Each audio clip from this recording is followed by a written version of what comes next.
మీరు ఎంతగానో ఆసక్తిగా ఎదురు చూస్తున్న రైతు భరోసా డబ్బులకు సంబంధించి రాష్ట్ర ప్రభుత్వం శ్రీకారం చుట్టినట్లయితే తెలుస్తుంది. ఇంకా ఆలస్యం ఎందుకు, విషయంలోకి అయితే వెళ్ళిపోదామా. సంక్రాంతికి రైతు భరోసా విడుదల చేస్తున్నారు. సంక్రాంతికి ముందే ఈ జనవరి 2వ వారంలో చూసుకున్నట్టయితే రైతు భరోసా విడుదల చేస్తున్నట్లయితే తెలుస్తుంది రాష్ట్ర ప్రభుత్వం. 9 రోజులలోనే 9,000 కోట్ల రూపాయలు అన్నమాట. మనకు అఫీషియల్ కన్ఫర్మేషన్ కూడా రిలీజ్ చేసినట్లయితే తెలుస్తుంది. ఇంకా ఆలస్యం ఎందుకు, రైతు సోదరులకు తప్పకుండా ఈ యొక్క విషయాన్ని షేర్ చేయగలరన్నమాట. 9 రోజులలోనే 9,000 కోట్ల రూపాయలు అంటే దాదాపు ఈ యొక్క చూసుకున్నట్టయితే మనకు వానాకాలంలో నిధులు విడుదల చేసిరో, వానాకాలం సీజన్ సంబంధించి ఎలాగో నిధులు విడుదల చేసిరో ఈ యాసంగి కూడా అలానే నిధులు కూడా విడుదల చేయడం అయితే జరుగుతుందన్నమాట. రాష్ట్ర ప్రభుత్వం దీనికి సంబంధించి కూడా శ్రీకారం చుట్టినట్లయితే తెలుస్తుంది.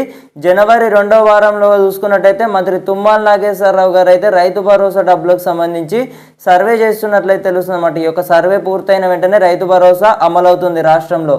సో ఈ యొక్క విషయాన్ని మీ యొక్క తోటి రైతులందరికీ కూడా తప్పకుండా షేర్ చేయండి. కృతజ్ఞతలు.